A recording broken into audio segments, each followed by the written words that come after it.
Hello and welcome all of you. इस lecture में हम स्टडी करेंगे astronomical telescope, one of the most important concept for all board exams and mostly exam में जो आता है हमसे पूछा जाएगा या तो इसकी मैग्नीफाइंग पावर निकालना या फिर केवल रे डायग्राम तक भी आ सकता है। तो एस्ट्रोनॉमिकल टेलीस्कोप पहले होती क्या है, जैसा नाम से क्लियर है, एस्ट्रो मीन्स हम खगोलीय पिंड, आकाशीय पिंडों की बात करते हैं, जैसे स्टार्स हैं, प्लैनेट्स हैं। इस प्रकार के एस्ट्रोनॉमिकल ऑब्जेक्ट्स या यूँ कहते हैं कि हेवनली ऑब्जेक्ट्स को सेपरेटली देखने के लिए हम क्या यूज़ करते हैं, astronomical telescope. For example if some incident happens in space, जैसे लूनार इक्लिप्स, सोलर इक्लिप्स या कोई एस्ट्रॉयड या कोई कॉमेट्स, जब हम देखते हैं कि अर्थ की तरफ कोई दूसरा प्लेनेट, कोई स्टार्स अर्थ की तरफ आता है, या उसके मूवमेंट को देखने के लिए हम क्या यूज़ करते हैं, एस्ट्रोनॉमिकल टेलीस्कोप यूज़ करते हैं। सो what is astronomical telescope? It is an optical instrument which is used for observing heavenly objects. Now, अब बात करेंगे हम इसके रे डायग्राम पे। यदि हम रे डायग्राम की बात करते हैं या इस रे डायग्राम को एक्सप्लेन करने के लिए हम यहाँ पर दो केस लेंगे। एक केस को हम बोलते हैं नॉर्मल एडजस्टमेंट। ये वाला जो डायग्राम हमने यहाँ ड्रा कर रखा है, ये कौन सी पोजीशन में है, इसको हम बोलते हैं नॉर्मल एडजस्टमेंट, और एक्सप्लेन करेंगे what is meant by normal adjustment. देखो, astronomical telescope it consist of two convex lens. First lens जिसको हम क्या कहते हैं, ऑब्जेक्टिव लेंस, वो यहाँ पर क्या है, objective lens, and it is of large focal length, objective lens of large focal length. And another E, this is another convex lens. E stands for eyepiece.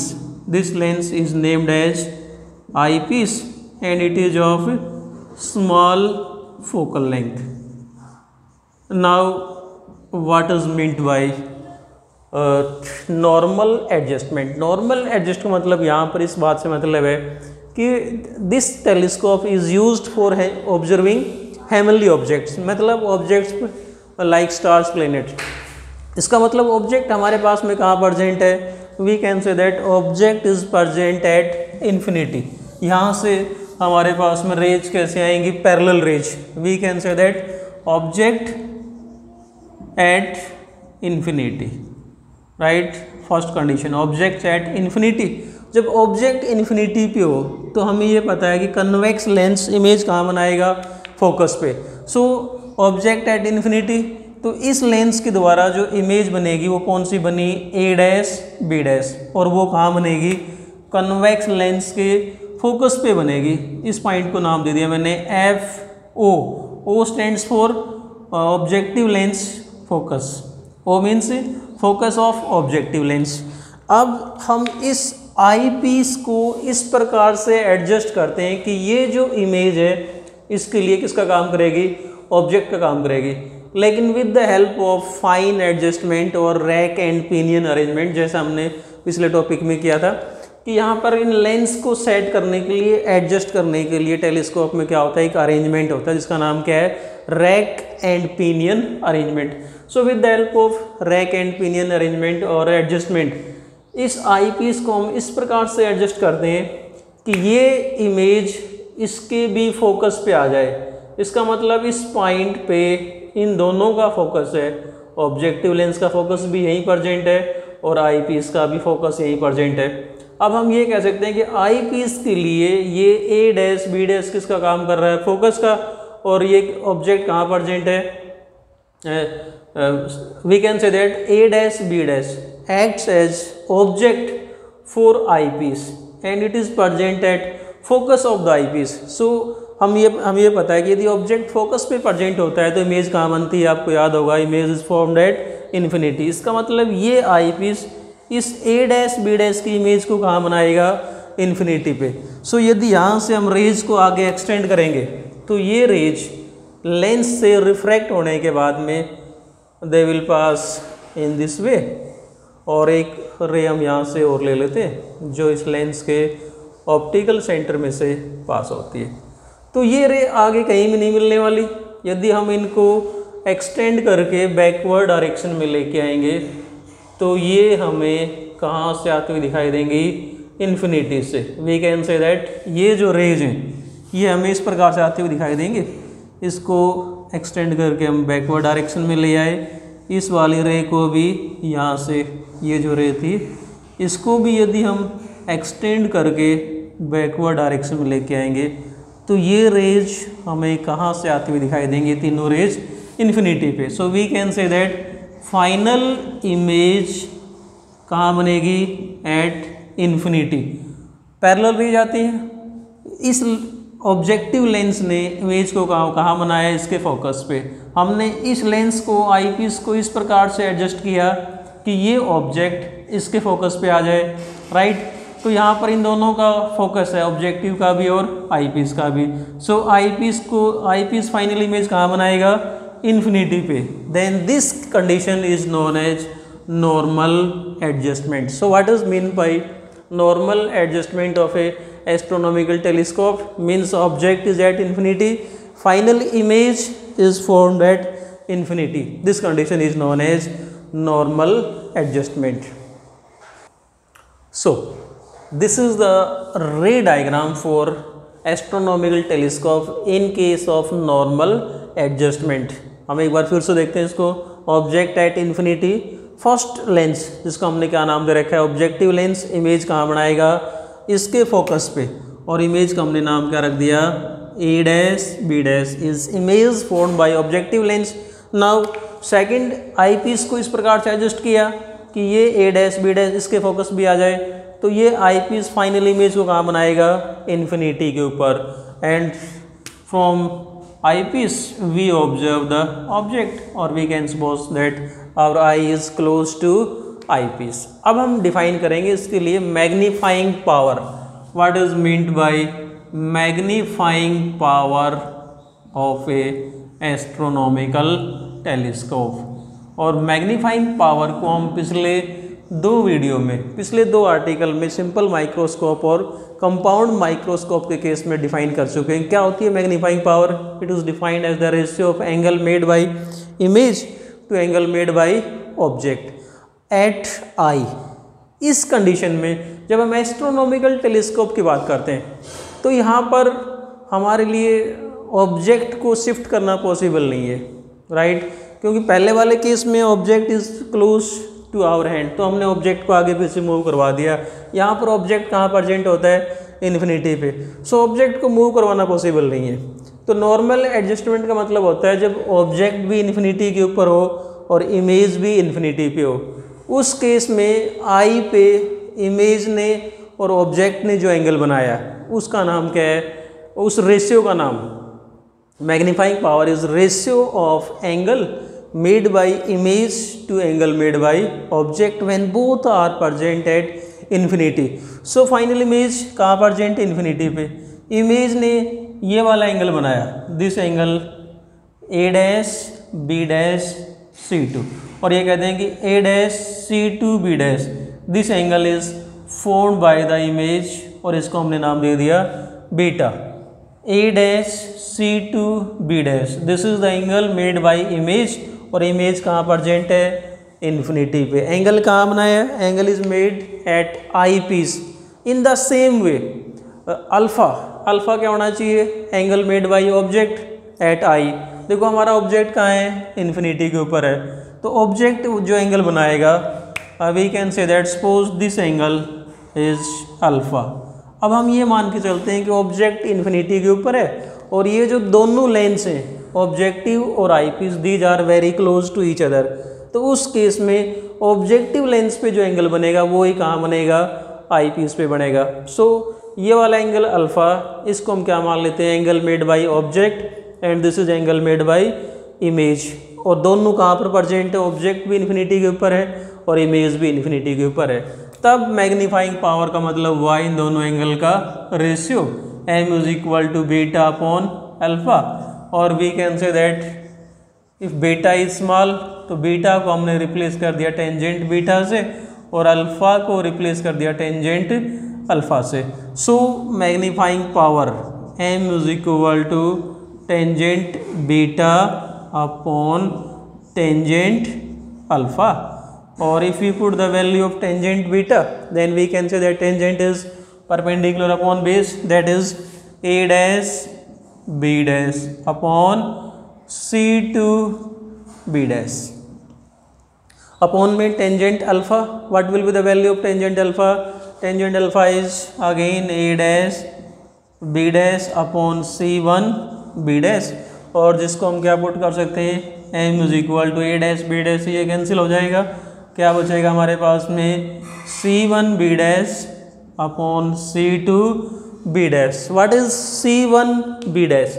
यदि हम c1 b डैश की बात करते हैं, then this is distance of image, but this distance is equal to focal length of objective. So c1 b dash को we can put this as c1 b dash को हमने put कर दिया f naught upon में c2 b dash.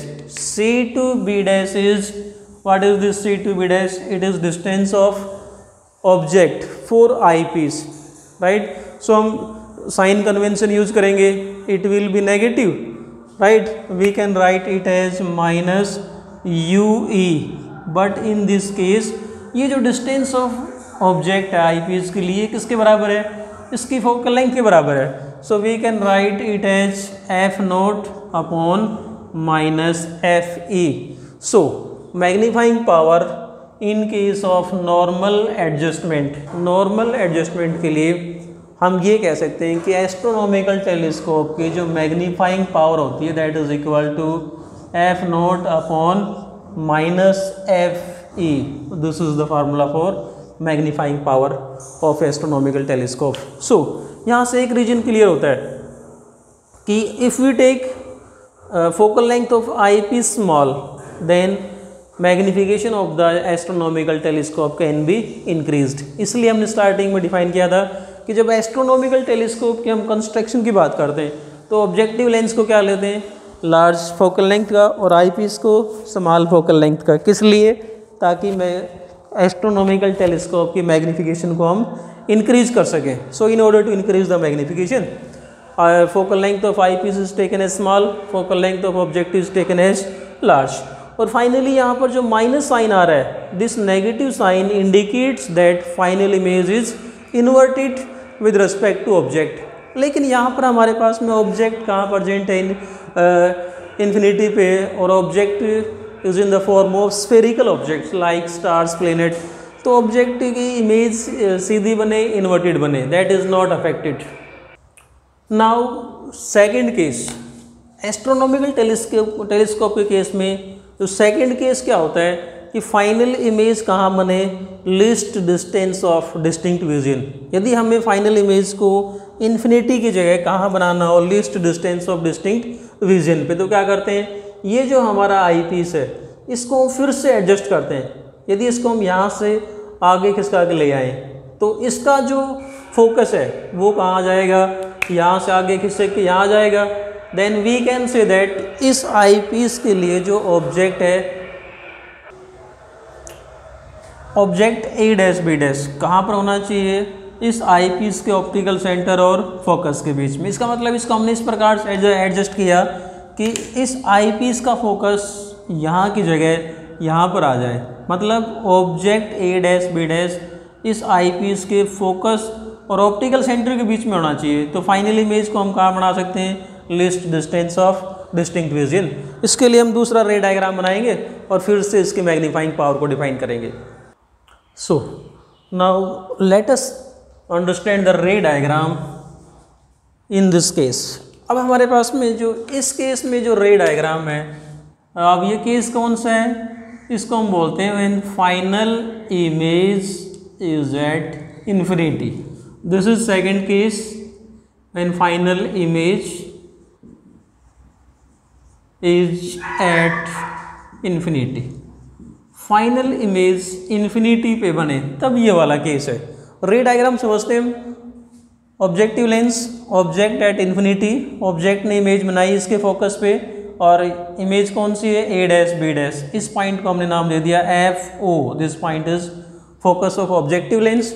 अब आई piece को इस प्रकार से एडजस्ट किया कि ये image A dash B dash ये जो हमारा सेकंड लेंस है आई पीस, इसका ऑप्टिकल सेंटर मान लेते हैं C2, इसका ऑप्टिकल सेंटर क्या था C1। ये ऑब्जेक्ट जो कि इसके लिए तो इमेज है और इस लेंस के लिए ऑब्जेक्ट का काम कर रहा है। ये ऑब्जेक्ट इसके फोकस और ऑप्टिकल सेंटर के बीच में। अब इसको हमने एडजस्ट इस प्रकार से किया कि ये इमेज कहाँ बने, least distance of distinct vision. So मान लेते हैं हम कि let C2B double dash is least distance of distinct vision. Now we will define magnifying power. What is magnifying power? बिल्कुल पहले की तरह magnifying power is defined as ratio of angle made by image, और image कहाँ होनी चाहिए, least distance of distinct vision पे, और ऑब्जेक्ट कहाँ होना चाहिए, इन्फिनिटी पे। तब इन्होंने जो आई पे एंगल बनाया, angle made by image at eye when image is at least distance, and angle made by object when object is at infinity. So image ने फाइनल इमेज देखो ये बनी है हमारी A डबल डैश। यदि यहाँ से हम परपेंडिकुलर डाल देते हैं then we can say that image is, यहाँ से हमने ये परपेंडिकुलर डाल दिया, this is A double dash, और इस पॉइंट को नाम दे देते हैं हम B double dash. This is A double dash B double dash. Then image ने जो एंगल बनाया आई पे, इस एंगल को पहले की तरह हमने नाम दे दिया बीटा, और ऑब्जेक्ट ने जो एंगल बनाया ये वाला एंगल, इस एंगल को हम नाम दे देते हैं alpha. So how we will define magnifying power? It is defined as ratio of angle made by image to angle made by object when image is at least distance of distinct vision and object is at infinity. So it also can be written as tangent beta upon tangent alpha. Now we will put the value of tangent beta and tangent alpha. Tangent beta, इस triangle A dash B dash C2 में यदि tangent beta निकालेंगे then it is equal to A dash B dash upon C2B dash divided by tangent alpha. फिर से triangle लेते हैं हम A dash B dash C1, इसमें टेंजेंट अल्फा क्या आ जाएगा, A dash B dash upon में C1B dash. A dash B dash ये कैंसिल हो गया, C1B डैश ऊपर जाएगा और इसका नाम क्या रखा हुआ था हमने, B2 dash. So M is equal to C1B dash upon C2B dash. What is C1B dash? This is C1B dash, right? C1B dash we can say that it is distance of image for objective lens, और ये image कहाँ बनाएगा, अपने focus के ऊपर। सो C1B dash को हम कह सकते हैं it is equal to F naught upon C2B dash. This is C2B dash, distance of object for eyepiece and it is written as minus UE. So हमारे पास में मैग्नीफाइंग पावर के लिए जो यहाँ तक फार्मूला क्या आया, M is equal to F naught upon minus UE. Now if we use lens formula, we know that according to lens formula 1 upon V minus 1 upon U is equal to 1 by F। यदि हम ये वाला lens formula eyepiece के लिए use करते हैं तो eyepiece जो इमेज बनाएगा वो कहाँ बना रहा है, least distance of distinct vision C2B double dash. यदि हम साइन कन्वेंशन यूज करेंगे then it will be minus D, और U का मतलब distance of object for eyepiece and it can be written as U is equal to minus UE and F is equal to FE। Focal length of convex lens is always positive, right. इसके लिए देखो sign convention use किया, image और object दोनों इस direction में, light यूँ जा रही है, ये दोनों नेगेटिव हो गए, ये पॉजिटिव, यहाँ पुट कर देंगे 1 upon, we can say that this is equal to 1 upon minus D, और U की जगह माइनस UE पुट करेंगे then it will be 1 upon UE is equal to 1 upon FE. So we can say that 1 upon UE, हमारे पास में 1 upon UE के लिए इसको इधर ले आते हैं, this is equal to 1 upon FE, minus 1 by D को इधर लेके आए, this is equal to 1/d।